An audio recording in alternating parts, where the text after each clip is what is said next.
ang nagunang tudling sa Ronda Brigada. 73 years old nga senior citizen patay sa pagpamusil. Tulukan documented Indonesian nga sakay sa motorized bangka naharang sa Sarangani Province. Halos 7,000 pesos nga kantidad sa ismagol nga sigarilyo na punuan sa lubi nga gihimong poste sa kuryente gireklamo ug mga konsumante numduman nga ilisda na ang mga tayaon nga tangke sa LPG.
Soxergen, maayong hapon, adlawng Sabado, Hunyo 29.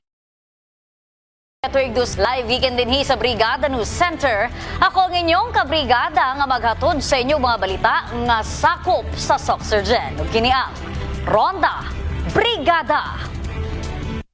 Ang usa ka 73 citizen humil alas 7 sa buntag, Hunyo 20. Mga kabrigada, patay human gipusil sa mismong Pinoy-ana ni sa Barangay Daliangas West, Jensan, ang kaning public relation officer.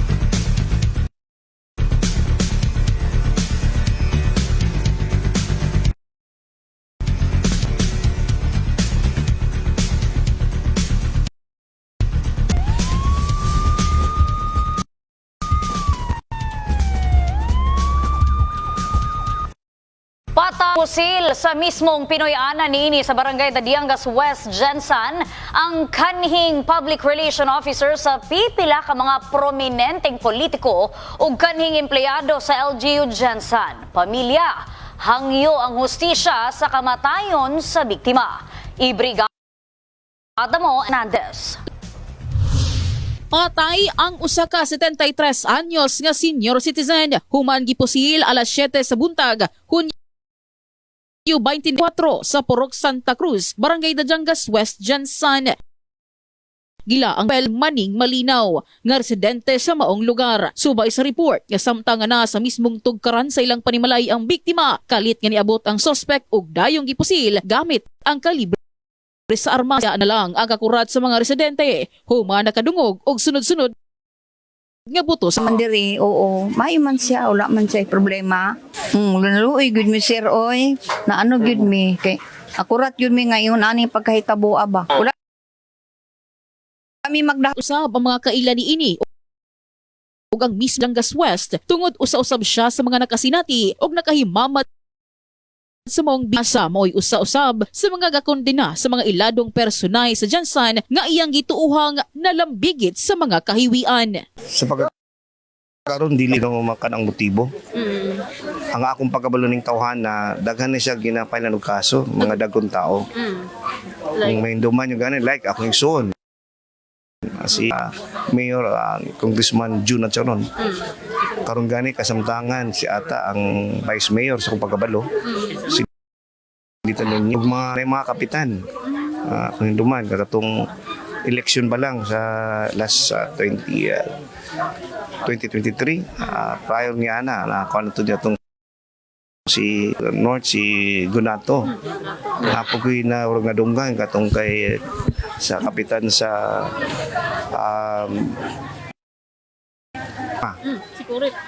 so urang akong pagkabalo so daghan siya ng mga dagong tawo nga iyang naengkwentro tungod sa iyang kanang urag mitikuloso o kanang urag pamantay kung unsa may mga ginabuhat diya sa panggobyerno. Nagdumili pa usab nga mohatag og dugang pahayag ang pamilya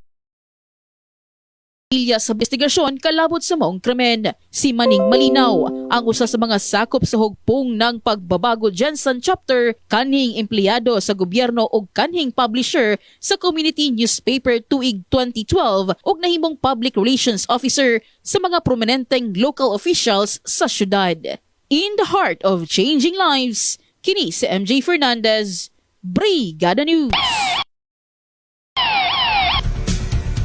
Naharang sa mga sakop sa Naval Forces Eastern Mindanao Philippine Navy ang tulo ka mga Indonesia National nga sakay sa usa ka motorized bangka nga galawig gatang sakop sa Glan, Sarangani Province. Nasuta nga dunay kargang 54 ka sako sa smuggled food product sa manok panabong ang gisakyang bangka sa tulo ka mga Indonesian national. Tungod niini nakasupak ang mga nasangpit sa undocumented and illegal entry alang sa Section 37 sa Act of 1940 asa pwedeng ma-deport ang mga naisgutang individual. Ang mga kumpiskam ug ang mga Indonesian national temporaryong gikustodiya sa PNP Maritime 12 alang sa formal nga disposisyon ug pagpasa og bato kanila.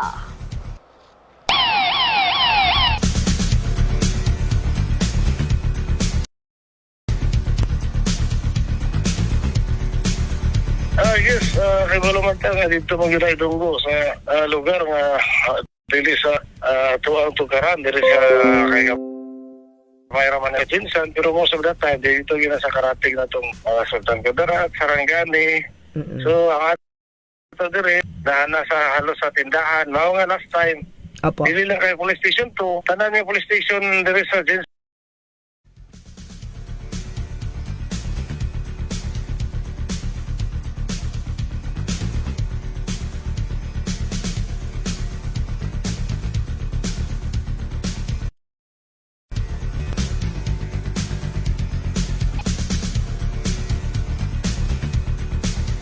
Tanggong sa selda sa Kalumpang pulis ang usa ka 30 anyos nga lalaki human naimbarguhan og ismagol nga sigarilyo.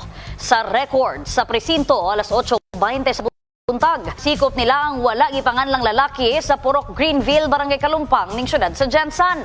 Nakumpiska sa posisyon sa dinakpan mao ang iyang brand sa sigarilyo nga nagkantidad og 6,720 pesos.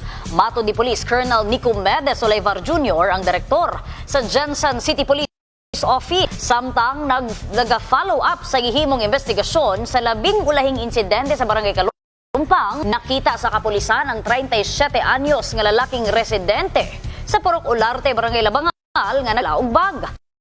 Pag sa kapulisan, didto na mibulaga kanila ang mga rim sa sigarilyo. Kasong pagsupak sa Republic Act 10863 kanan act modernizing the Customs and Tariffs Administration ipasaka sa dinakpan.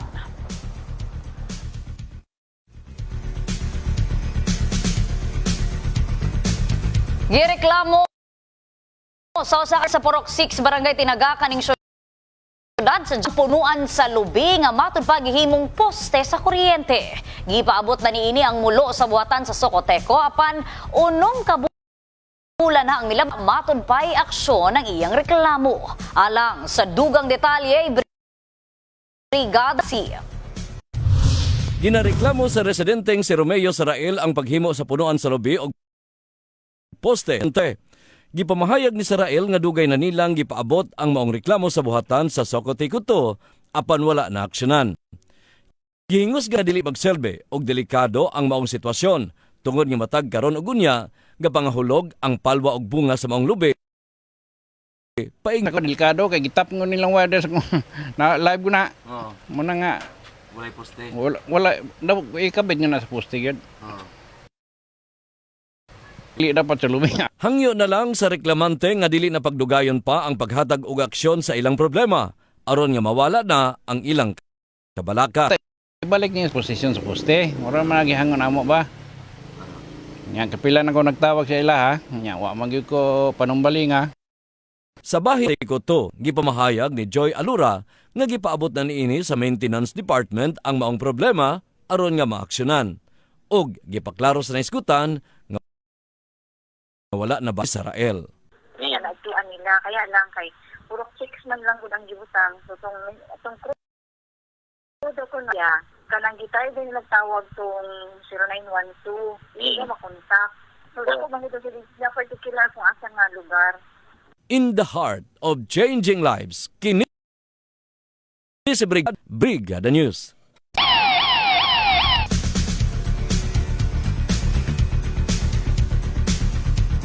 Alayon sa kampanya o unsafe nga mga liquefied petroleum gas, gipahinomdom karon nga sumante nga kasamtangan nga gamit gihapon og daot o tayaon nga mga LPG nga ilisa na kini aron makalikay sa disgrasya.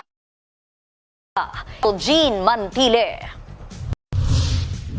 Matag pulo ka adlaw nagapalit og gasolito si Filza Nalugon, usa ka food vendor. Isip dali rasab nga mahurot ang unod sa iyang tangke. Kanunay ang pagpailis niini sa iyang liquefied petroleum gas kon LPG ug bag-o. Pinapalitan talaga namin at saka kung minsan hinuhugasan talaga. Ito bago lang, kanina madaling araw lang nabili. Kaya sabi ko punasan naman kasi marumi, may konti ba. Pag lumaga yung LPG, sinusoli rin namin. Kasi pangit naman tignan din. Tsaka hindi rin siya lang. Bili na naman ng bago. Piliin lang namin nyo. Tsaka bago din tignan. Usa sa ginalikayan ni Filza nay aron malikay sa risgo o galing adunay leakage. Ilawom sa bag-ong balaod sa LPG Industry Regulation Act nga suportado sa Department of Trade and Industry. Alayon sa kampanya batok sa mga substandard o unsafe nga LPG, mamahimong kumpiska na sa umaabot nga Oktubre tuig 2024 tumong aron maproteksyonan ang mga konsumante. Ang retailer nga si Sara o galing adunay mga nagakuha kanila og LPG ginapanigutangke nga ilang ginabaylo og ginadawat. Na tangke, dili na siya pwede So ang ginahimo, kung naay madawat namo gikan sa customer ng mga tayaon, or dili. Kung gamay lang na taya-taya, madawat pa na siya, mailisan pala natin bag-o. Pero kung grabe na siya kataya, ma'am, na may mga buslot na siya, dili na gyud na siya na madawat kay.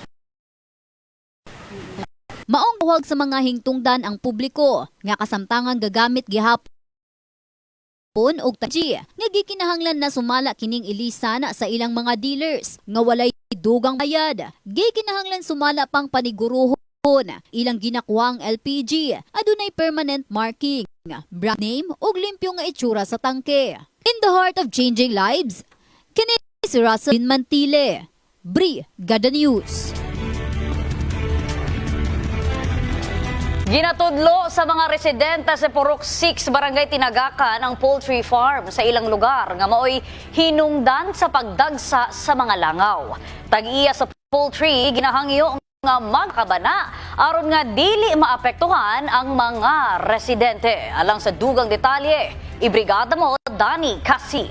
Duay kasudlanan sa problema namo sa langaw tungod sa kadaghan gyud gikan sa poultry.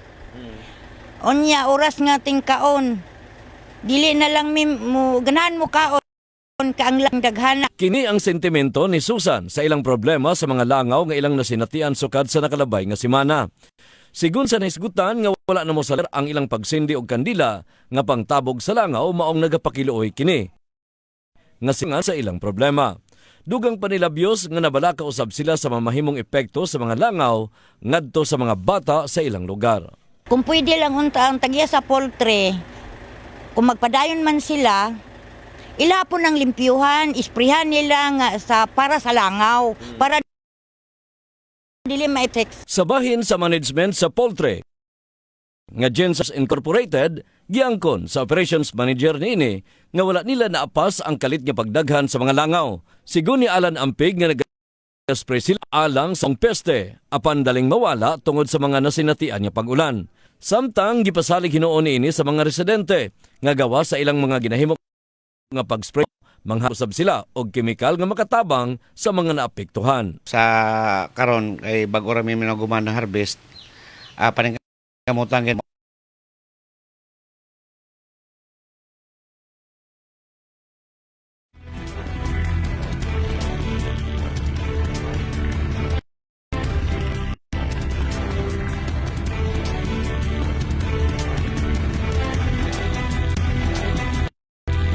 At tangi sa among pagbalik. Mga biktima sa Ponzi scheme giauhag nga makigalayon sa otoridad. Purok laban sa krimen gi-reactivate sa otoridad.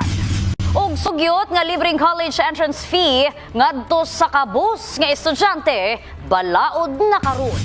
Karang tanan sa pagbalik sa Ronda Brigada.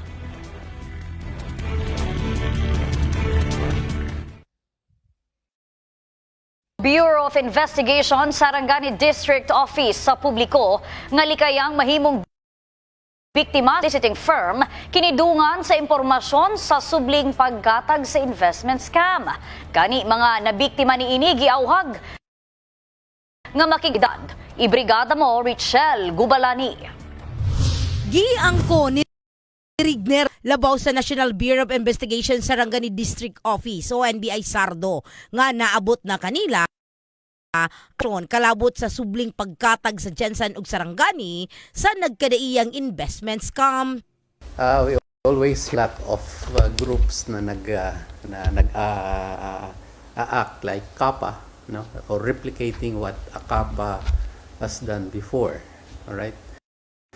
Problem with that is we don't have complainants yet, no, who come forward para mag-complain.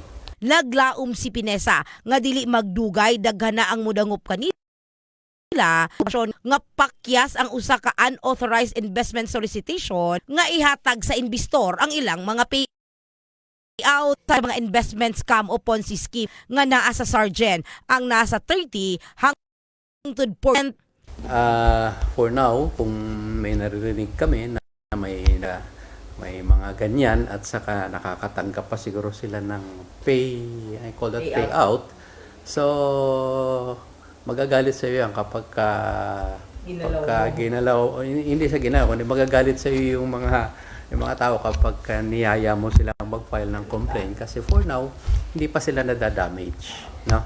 Alam mo naman sa kailangan may damage muna sa private complainant, no? Kahibaluan nga gipaundang sa Securities and Exchange Commission USEC ang operasyon sa mga unauthorized solicitation. Samtang pipila na katao ang nagkanayon nga sila ang nabiktima sa investment scam. Apan nag-og pamahayag dungan sa paglaom nga mabalik pa ang gi-invest nga sa lapi o maka-pay out. In the heart of changing lives. Kini sa Brigada Richelle Gubalani. Brigada News. Gi-reactivate karon sa local government unit ug kapulisan ang advocacy drive nga mawang puroken kinidungan sa serye sa pagpamusil patay sa Jensen. Nagabalik si Rini. Giangko ni Police Colonel Nicomedes Ulaybar Jr., Direktor sa General Santos City Police Office nga dili makaya sa kapulisan lang ang pagburidad sa tibuok syudad. Kini ang hinungdan sa pag-reactivate sa lokal nga panggamahanan og GSCPO sa Purok Laban sa Krimen Program asa sa mong advocacy drive council og mga local stakeholders. Ay, kuha nyo na siya. Labi na siya. Mura na siya. Multiplier ba na to? Mga hatay sila information na yung mga bagong naong dito. Mga text pod, mga chat pod, mga